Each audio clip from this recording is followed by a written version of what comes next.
करायला अजिबात विसरू नका, जेणेकरून वर्षभर तुमच्या घरामध्ये शांतता राहणार आहे, पैशाची अडचण होणार नाही, आर्थिक प्रगती होणार आहे आणि जे काही वाईट नजर बाधा आहे, जे काही दोष आहे तुमच्या घरातील सगळं निघून जाणार आहे, सगळ्या प्रकारचं शांतता राहणार आहे, सगळ्या प्रकारची सुख समृद्धी तुमच्या घरात राहणार आहे, नांदणार आहे, कारण की हे किट गुरुमाऊलींनी स्वतः बनवलेलं आहे। तर व्हिडिओ जे धनतेरस आहे तर ते धनतेरसला अमावस्या दिवाळी म्हणा 100 वर्षानंतर हा दुर्मिळ योग आलेला आहे, त्यामुळे जास्तीत जास्त आपल्याला सेवा करायची आहे आणि आई लक्ष्मीला प्रसन्न करायचं आहे आपल्याला।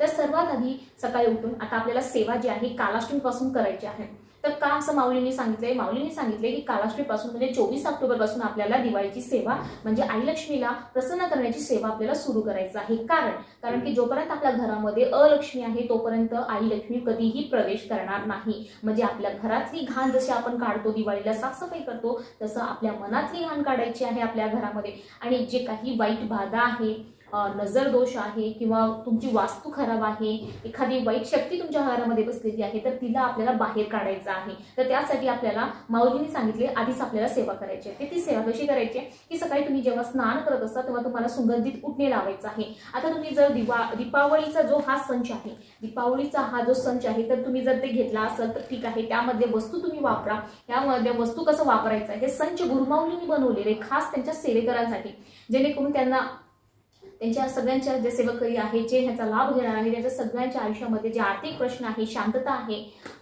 त्या सगळ्या गोष्टी सुख समृद्धी धनधान्य सगळं त्यांना भेटावं म्हणून त्यासाठी हे गुरुमाऊलींनी बनवलेलं आहे। तर ह्यामधलं आपल्याला वापर करायचा आहे त्या वस्तूचा, त्या वापरून आपल्याला आपल्या घरामध्ये लक्ष्मीला प्रसन्न करायचं आहे आणि अलक्ष्मीला बाहेर काढायचं आहे त्यांना। तर काय करायचं आपल्याला, सगळं जेव्हा आपण उठता तेव्हा आपल्याला सुगंधित उठणे जे की ह्याच्यामध्ये दिलेलं आहे, हे जे सुगंधित उठणे आहे ते आपल्याला लावायचे आहे। आता हे उठणे नाही, तुमच्याकडे जर हे किट नाही आहे तर तुम्ही बाहेरून घेऊन या, मार्केटमध्ये जिकडे पूजेचं सामान भेटत तिकडे तुम्हाला भेटून जाईल ह्या सगळ्या वस्तू। तर तुमच्याकडे जर हा किट नाही आहे तर ह्या किटमध्ये सगळ्या वस्तू तुम्ही घेऊन या आणि त्यानंतर त्याच्यावर आपल्या सेवा करायचं आहे। आता काही ठिकाणी या किट नाही पोहोचू शकत पण तुम्ही मार्केटमध्ये घेऊ शकता। तर जसं हा उठणं आहे तर तुम्ही दुसरं उठणे जे मार्केटमध्ये अवेलेबल असते ते उठणे तुम्हाला लावून स्नान करायचं आहे, उठणे लावायचं आहे। आणि त्यासोबतच आपल्याला काय करायचं आहे, गोमूत्र आहे पंचगव्य, हे जे पंचगव्य आहे त्याच्याने आपल्याला स्नान करायचं आहे। आपल्याला उठणे लावायचं आहे आणि त्यानंतर पंचगव्य टाकून आपल्याला स्नान करायचं आहे। आता पंचगव्य तुम्ही रोज कालाष्टमी पासून जर तुम्ही सेवा करत आहे तर तुम्ही रोज टाकून स्नान करा। नाही शक्य झालं, थोडं आहे तुमच्याकडे किंवा पुरत नाही तुम्हाला, असं काही प्रॉब्लेम असेल तर तुम्ही अमावस्याच्या दिवशी कमीत कमी हा पंचगव्य आणि उठणे नक्कीच 100% तुम्हाला लावायचंच आहे। तर उठणे लावलं, त्यानंतर पंचगव्याने स्नान केलं आणि त्यानंतर तुम्हाला स्नान केल्यानंतर जे हे गोमूत्र आहे, आता हे जे गोमूत्र आहे तुम्हाला सकाळ आणि संध्याकाळ दोन्ही वेळा तुमच्या घरामध्ये शिंपडायचं आहे। गोमूत्र म्हणजे काय, गोमूत्र काय होणार आहे, तुमच्या एखाद्या कानाकोपरामध्ये, एखाद्या भिंतीमध्ये, कुठेही एखादी वाईट शक्ती जर ती बसलेली आहे, नजर बाधा कुठं अडकलेला आहे, तर त्या बाधा झालेली आहे, तर त्या सगळ्या जे निगेटिव्हिटी आहे घरातून ते काढण्याचं काम हा गोमूत्र करत असतो। त्यामुळे गोमूत्र तुम्हाला सकाळ पण शिंपडायचं आहे आणि संध्याकाळ सुद्धा तुमच्या घरामध्ये सगळ्या ठिकाणी शिंपडायचं आहे, थोडं थोडं का होणार ते शिंपडायचं आहे आपल्याला। त्यानंतर आपल्याला आता आई लक्ष्मीची आपल्याला सेवा करायची आहे। स्नान वगैरे झाल्यानंतर गोमूत्र शिंपडलं, आई लक्ष्मीला सूर्याला अर्घ्य द्यायचा आहे, तुम्हाला तुळशीपाशी दिवा लावायचा आहे, घराच्या बाहेर जे आहे ते रांगोळी काढायची आहे। तर रांगोळी कसं काढायचं, आपल्याला जे गायत्री पद्म आहे आणि श्री पद्म यानी की जे आई लक्ष्मी पद्म आहे, लक्ष्मी पद्म किंवा गायत्री पद्म जे आहे त्यांची पावली आहे, त्यांची रांगोळी आपल्या दारासमोर काढायचं आहे, दारावर काढायचं आहे आणि त्यानंतर त्याच्यावरती हळद कुंकू टाकायचं आहे आणि नमस्कार करायचा। आणि त्यानंतर तुम्ही सूर्याला अर्घ्य दिलं, तुळशीपाशी पूजा केली आणि त्यानंतर तुम्ही बाहेरचं जे झाडून पाणी शिंपडून पुसून त्यावरती रांगोळी काढून हळद कुंकू वाहून नमस्कार केला, त्यानंतर तुम्ही जेव्हा घरातली पूजा करणार आहे त्यावेळी तुम्हाला आई लक्ष्मीला आवाहन करायचं, त्यांना बोलवायचं आहे, त्यांना आमंत्रण करायचं आहे, आमंत्रण द्यायचं आहे त्यांना।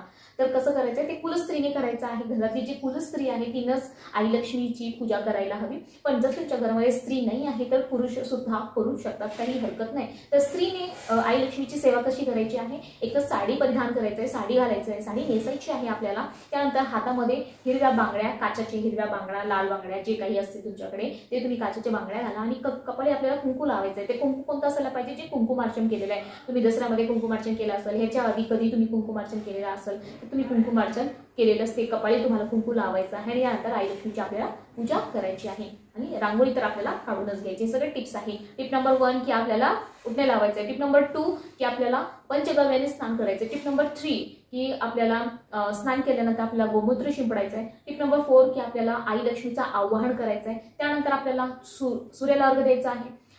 तुळशीला आई तुळशीकडे आपल्याला दिवा लावायचा आहे आणि त्यानंतर 5-6 असं काही आहे ते बघा तुम्ही. त्यानंतर रांगोळी वगैरे काढायची आणि आपल्याला पूजा करायचं आहे. आई लक्ष्मीला आवाहन करायचं आणि आवाहन करून आपल्याला काय करायचं, 108 वेळा आपल्याला 99 मंत्र जे आहे ओम ऐं ह्रीं क्लीं चामुंडाय विचे. आता हे जे आव्हान आपल्याला करायचं आहे ते काय करायचं आहे की तुम्ही एकतर जे आपली कुलस्त्री आहे त्यांची मूर्ती घेऊ शकता. तर आपल्याला कुंकुमार्चन करायचं, 99 मंत्र म्हणायचं आहे ओम ऐं ह्रीं क्लीं चामुंडाय विचे. आणि त्यानंतर तुमच्या घरी जर कुलदेवीचा टाक असेल तर टाक घ्या, मूर्ती असेल मूर्ती घ्या, नाही तर फोटो असेल तर फोटो तुम्ही काहीही घेऊ शकता. एक तामण घ्यायचं, तामणमध्ये कुलदेवीचा टाक ठेवायचा आहे आणि त्यानंतर आपल्याला कुंकुमार्चन करायचं म्हणजे कुंकूचा अभिषेक करायचा आहे. 99 मंत्र म्हणून 108 वेळा आपल्याला ओम ऐं ह्रीं क्लीं चामुंडाय विचे हे म्हणत आपल्याला कुंकुमार्चन करायचं आहे. 5 बोटांनी आपल्याला कुंकुमार्चन करायचं आहे. खालून वरपर्यंत असं कुंकूचा अभिषेक घालायचा आहे. हे झालं. आणि त्याकडे जे आता ह्याच्यामध्ये धूप पण दिलेलं आहे, ज्याला आपण म्हणतो दशांग धूप म्हणून सांगितलं गेलेलं आहे. हे आहे दशांग धूप. तर हे दशांग धूप आपल्याला लावायचं आहे. सकाळ आणि संध्याकाळ आपल्याला हे धूप लावायचं आहे. आणि त्यानंतर आपल्याला संध्याकाळची, आता ही सकाळची फक्त एवढी सेवा होती, संध्याकाळी आपल्याला काय करायचं आहे की आपल्या घरामध्ये एकतर टीव्ही, टेप वगैरे जे काही लाऊडस्पीकर वगैरे आहे, गोंधळ आहे, किरकिरी आहे, ते सगळं अवॉइड करायचं आहे. भांडण अवॉइड करायचं आहे. कोणासमोर जाऊन कोणाची निंदा करणे हे अवॉइड करायचं आहे.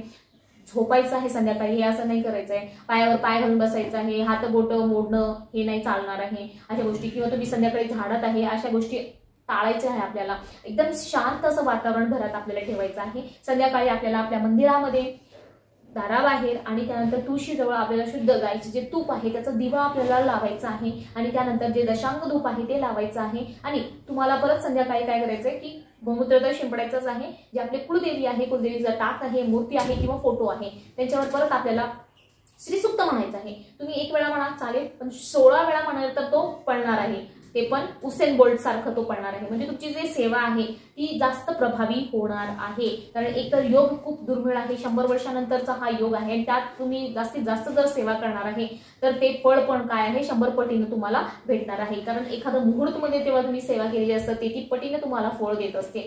त्यामुळे तुम्ही 16 वेळा श्रीसूक्त म्हणून तुम्ही कुंकुमार्चन करा. संध्याकाळी आपल्याला श्रीसूक्तनी अभिषेक करायचा आहे. आणि जे आईचा आवडता अत्तर आहे, गुलाबाचा अत्तर असो किंवा कमळाचा अत्तर असो, तुम्ही ते आईचा अत्तर त्यांना लावू शकता. आणि त्यानंतर आपल्याला जे महाराजांची आपली मूर्ती आहे, महाराजांच्या मूर्तीवर सुद्धा तुम्ही पाण्याने अभिषेक करा किंवा साधं तुम्ही पुरुषशुक्त म्हणून आपल्याला ते आपण अभिषेक करू शकता. पुरुषशुक्त तुम्ही म्हणू शकता महाराजाच्या. आता हे सगळं जे सेवा आहे, तुमची जी नित्य सेवा आहे त्याला सोडून ह्या सगळ्या सेवा करायचं आहे. आणि त्यानंतर तुमच्याकडे पिवळी मोहरी आणि गंध तुम्हाला दिलं जाणार आहे. पिवळी मोहरी, हा पिवळी मोहरी आहे आणि त्यासोबतच आणि महाराजांच्या मूर्तीला पण तुम्हाला अत्तर लावायचा आहे. जे हिना अत्तर हा महाराजांचा आवडता अत्तर आहे. हा अत्तर यामध्ये दिलेला आहे. तो हिना अत्तर महाराजांच्या मूर्तीला अभिषेक करून संध्याकाळी तो लावायचा आहे. तुम्ही सकाळ झाला तर सकाळी सुद्धा अभिषेक करू शकता. असं वाटत असेल की नाही मी संध्याकाळी नाही करणार आहे, सकाळी करू शकतो, तर सकाळी तुम्ही पूजा करताना अभिषेक करून मग हिना अत्तर जे आहे ते महाराजांच्या मूर्तीला लावू शकता. आणि त्यानंतर आपल्याला दिलेला आहे पिवळ्या मोहरी आणि हे आहे भस्म, ज्याला रक्षा म्हणलं जातं, भारतीय रक्षा. तर ह्याला काय असतं की हे जे रक्षा आहे, जे भैरव चंडी वगैरे मोठे मोठे यज्ञ केलेले असतात गुरुपीठामध्ये, त्याचा हा भस्म आहे. एकदम पवित्र भस्म आहे. आणि त्यानंतर पिवळी मोहरी आहे. तर संध्याकाळी आपल्याला पिवळी मोहरी आपल्या हातामध्ये घ्यायचं आहे आणि त्यानंतर त्याच्यामध्ये थोडंसं भस्म जे आहे ते त्याच्यामध्ये मिक्स करायचं. आता तुमच्याकडे हे भस्म नाही, तुमच्याकडे हा किट नाही, तर पिवळी मोहरी तुम्हाला कुठेही पूजेचं जिकडे सामान असतं तिकडे भेटेल, तुम्ही घेऊन या. आणि त्यानंतर तुमच्या घरामध्ये एखादं पवित्र भस्म असेल, तुम्ही शिर्डी साईबाबाला गेलेला आहे किंवा एखादा कोणत्याही मंदिरामध्ये गेलेला, तिकडे भस्म तुम्ही तिकडून आणलेला आहे किंवा तुमच्याजवळ स्वामी समर्थ केंद्र आहे,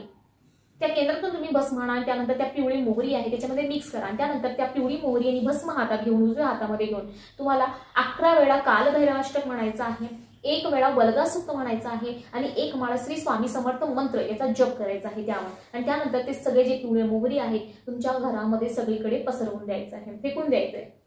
मग ते तुम्ही दुसऱ्या दिवशी रात्रभर तसंच राहून देऊन दुसऱ्या दिवशी सकाळी तुम्हाला ते झाडू शकता, काही हरकत नाही. रात्रभर तो राहील. म्हणजे जेणेकरून हे असं काय करायचंय की आपल्या घराच्या प्रत्येक कानाकोपरामध्ये कुठं ना कुठं जिकडं कोपरा असतं तिकडं वाईट शक्ती निवास करत असते। काही वाईट शक्ती आपल्याला काही त्रास देत नाही आणि काही प्रमाणात देतात आणि काही खूप जास्त प्रमाणात देतात। शक्ती त्रास देत आहेत म्हणजे असं नाही की तुम्हाला काहीतरी हे करतील, पण ते न कळत ते तुम्हाला त्रास देतात। त्याच्याने तुमचे काही कामं होणार नाही, घरात शांतता राहणार नाही, मुलामुलामध्ये किरकिर राहणार आहे, नवरा बायकोमध्ये सतत वाद राहणार आहे, घरात बरकत राहणार नाही, पैसा टिकणार नाही, अशा गोष्टी होतात।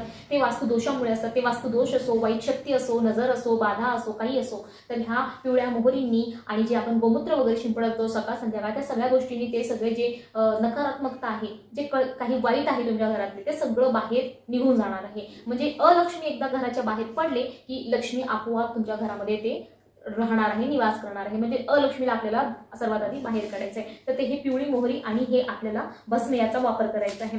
आणि त्यानंतर दशांग धूप लावलेला आहे। आणि त्यानंतर आपल्याला काय करायचं आहे, आता हे 16 मणी जे आहे ते तुम्ही मार्केटमधून घेऊन या।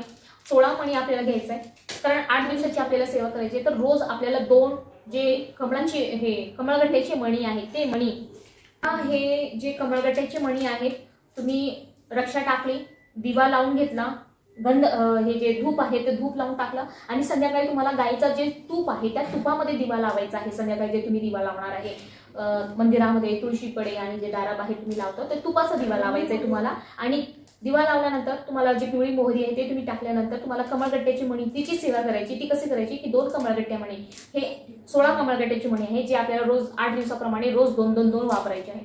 तर 2 कमळगट्ट्याची मणी आपल्याला घ्यायचा आहे, त्यामध्ये आपल्याला त्या कमळगट्ट्याच्या मणीवर 1 माळ कमलात्मक मंत्र म्हणायचा आहे आणि 1 माळ श्री स्वामी समर्थ यांचा माळ जप करायचा आहे आणि 16 वेळा जे 16 मंत्र आहे तो आपल्याला या कमळगट्ट्याची मणीवर म्हणायचा। आणि त्यानंतर हे 2 जे कमळगट्ट्याची मणी आहे ते एका प्लास्टिक डब्यामध्ये आपल्याला बंद करून ठेवायचं आहे।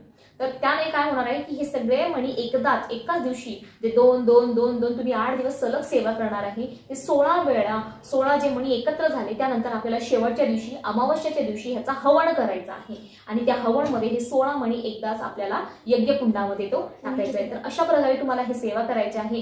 हे सेवा जे आहे मी पर्सनली नाही सांगितलेलं आहे, स्वतः दादासाहेब, आबासाहेब आणि स्वतः गुरुमाऊली याचा प्रचार प्रसार करत आहे। आणि हे जे किट आहे काही महाग नाही आहे, 101 रुपयाचा हा किट आहे, पण तुमच्या घरामध्ये वर्षभरात खूप आर्थिक उन्नती म्हणा, कोणत्याही प्रकारचं जे काही अडथळे आहेत सगळं निघून जाणार आहे, कारण हे स्वतः गुरुमाऊलींनी बनवलेला किट आहे। आणि ते गुरुमाऊलींनी जे सांगितलेलं आहे त्यांचे जे सेवकरी आहे त्यांच्यासाठी हे बनवलेलं आहे, म्हणजे ते आपले गुरु आहेत, मग आपला वाईट होणार असं काहीच करणार नाही ते। आणि ह्या सगळ्या गोष्टी ह्याच्यामध्ये ज्या आर्थिक प्राप्ती आहे त्या सगळ्यासाठी ह्या किट बनवलेला आहे, स्वतः गुरुमाऊली याचा प्रचार प्रसार करत आहे। तर तुमच्याकडे जर हा किट नाही आहे तर तुम्ही मार्केटमधून वस्तू घेऊन या, पण ते सेवा नक्की करा, जेणेकरून अलक्ष्मी बाहेर जाणार आहे आणि ह्या दिवाळी आई लक्ष्मी माता तुमच्या घरात प्रवेश करणार आहे।